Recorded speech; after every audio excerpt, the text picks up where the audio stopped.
Okay, this is going to be a refresher for the clock side design in Aspire 9.5. Once you open that program on your computer, you should see this screen.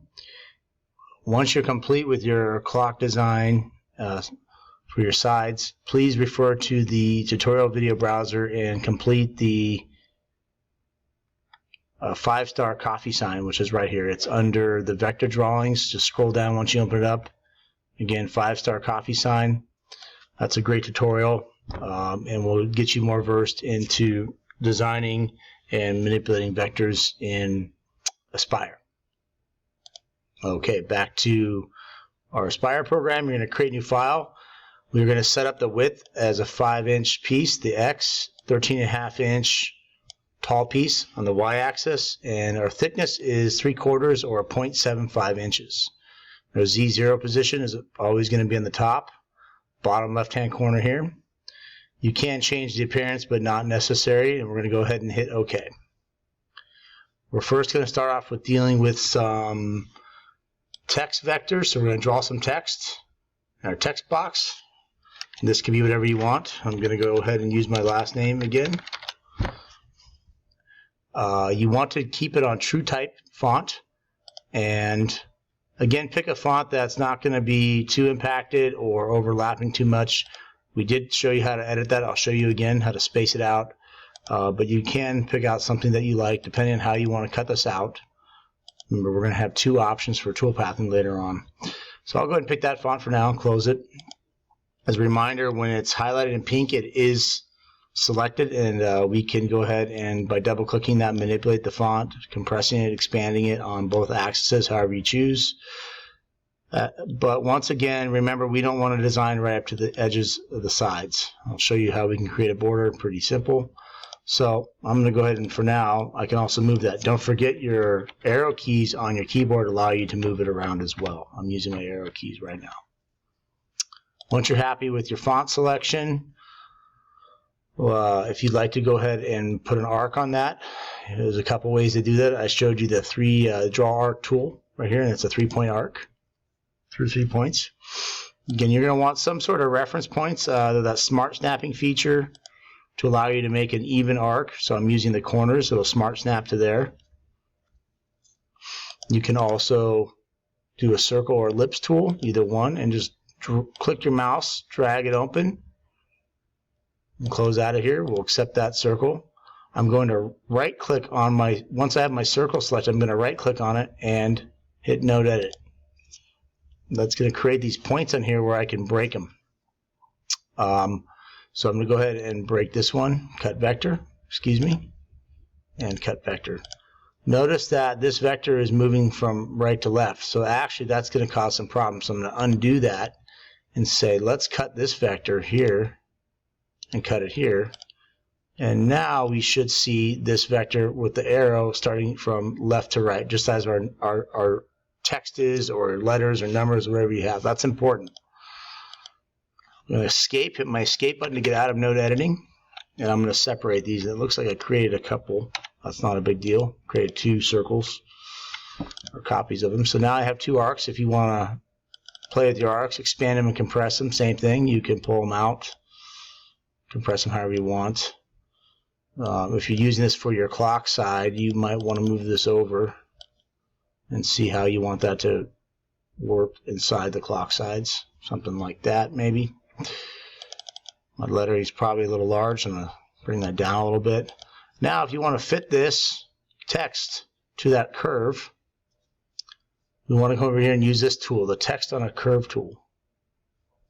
You can click this in any order, but go ahead and click your Text to Curve tool. And now I'm going to come over here and select my curve, or my arc, and my lettering. In order to select something without deselecting your other selection, you need to hold down the Shift key and then select your other selection. And that'll go right to the curve. You have a couple options. You can go above curve, on curve, or below curve. And you can also align it. You probably want to keep the alignment centered, but you can align to curve or keep vertical if you want it to turn. Okay.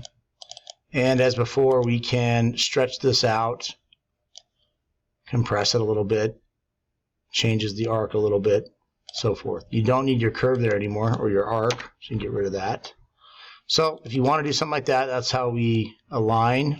Once again, that's the text on a curve or wrap text along curve tool, the ABC with a little arc underneath it. I didn't talk about borders. Let's go and talk about borders. If you want to create a border just to keep your designs within a safe distance of the edges. Remember, we don't want to design right up to the edges. So I'm going to use my rectangle tool. It's probably the fastest way to do it. I'm not going to type anything. I'm just going to come down to the bottom corner, drag it across to the top corner, let go, close out of here. And now we have a highlighted border. We can use the offset tool, bottom left hand here icon. We click that, and I want to create an offset inwards of a 1/2 inch. And that's about what I want to keep away from my edges when I'm designing stuff. And so I'll go ahead and hit offset, and there's my border. So I'm looking pretty good right there. It's a little over, but that's probably close enough. So we'll go ahead and leave that alone. I'll go ahead and delete my outside border for now. Just a reminder, if you don't want your border, well, when we start getting ready to toolpath in your way, we can create a layer. And I can move to a layer. Okay, so now that we have the border there, you can leave it there. Going back to the layers, we can go ahead and move this to layer 1, or we can add a new layer, and we'll just say border. Change the color, not keep it there, but now we can turn on off without having to actually move it.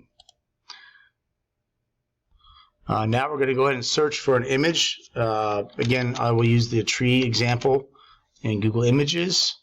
Just a couple reminders that we want to use that tool tab and look for a large or higher resolution photo. Black and white is going to be your best bet for now.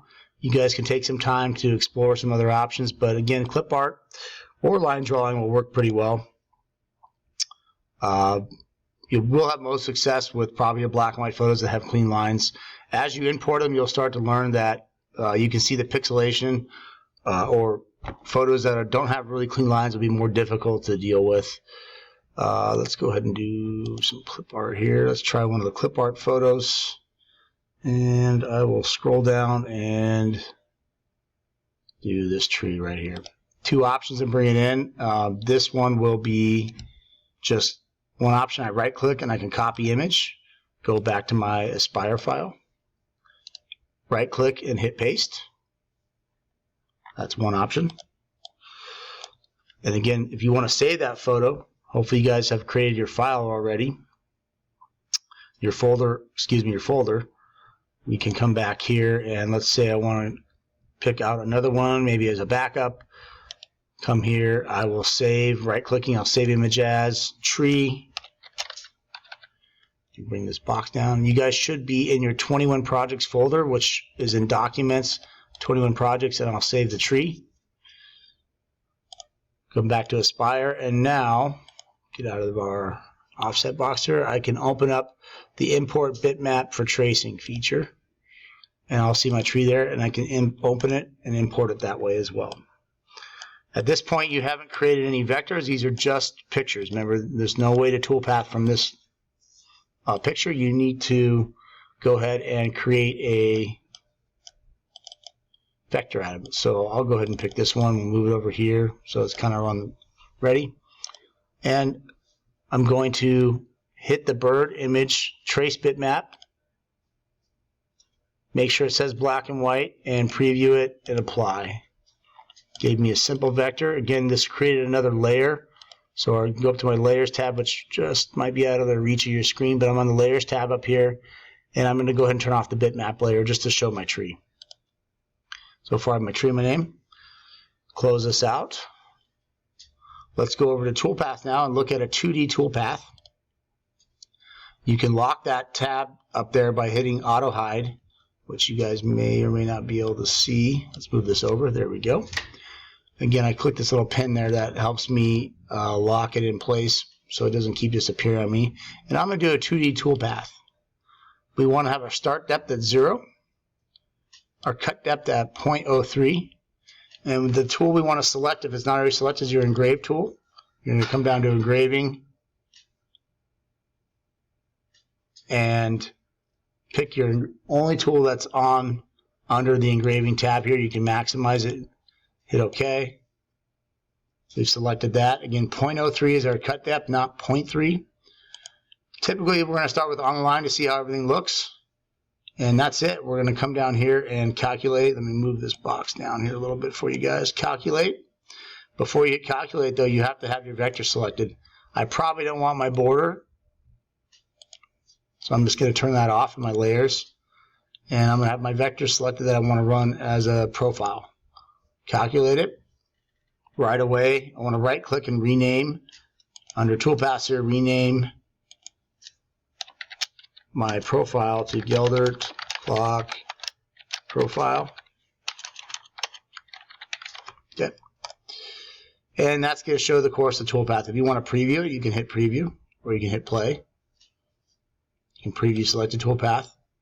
Preview all toolpaths will work as well in this case because we only have one toolpath. That's what it's going to look like. If you want to go back and try to do a second toolpath and look at what your pocket toolpath will look like, we can do that. We can come back here. Again, making sure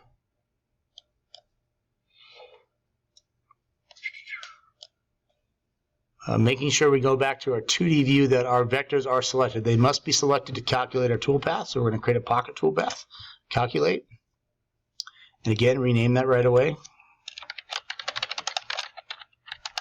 If this is the one you're going to choose. You can do a mixture of toolpaths, doing a pocket and a profile. I'll show you what that looks like in a second. We want to reset our preview, deselect our profile toolpath, and then this preview our selected toolpath or a preview visible toolpaths, because that's the only one that's selected. Hit play, and now we get a different look. So maybe you want to pocket the tree and just profile your name. You have some options there. I can go back to my profile, 2D view, and just have my profile, or excuse me, just have my name selected for my profile. Calculate that. Whoop. Do it again. Deselect the tree. Select my name, and then calculate that. Then I can go to my pocket profile, or toolpath, excuse me, and just make sure the tree is selected for that. Now we have two different toolpaths, same tool, so we can output these as one program or one file to the machine, and it will do both of them with a different toolpath. So we'll preview all now, and we notice that I have a profile for my name and a pocket for the tree. Don't forget, going back to your profile, you can change inside, outside. Anytime you make a change, you have to recalculate. Also, if you decide to move your vectors, whether they're pictures or names, you have to recalculate. Otherwise, it will not be in the same place, or you think you moved it, but it won't. It'll still be in the original place of where you've calculated since you last calculated your toolpath. Make sure you guys save your file. Please, please, please come back up and save your file to where you are. Should be still sitting in your 21 projects under the same name, 21 last name clock. So save before you exit out. Again, once you're done with this, please try some tutorials to get a little bit more versed in CNCing and using the Aspire program.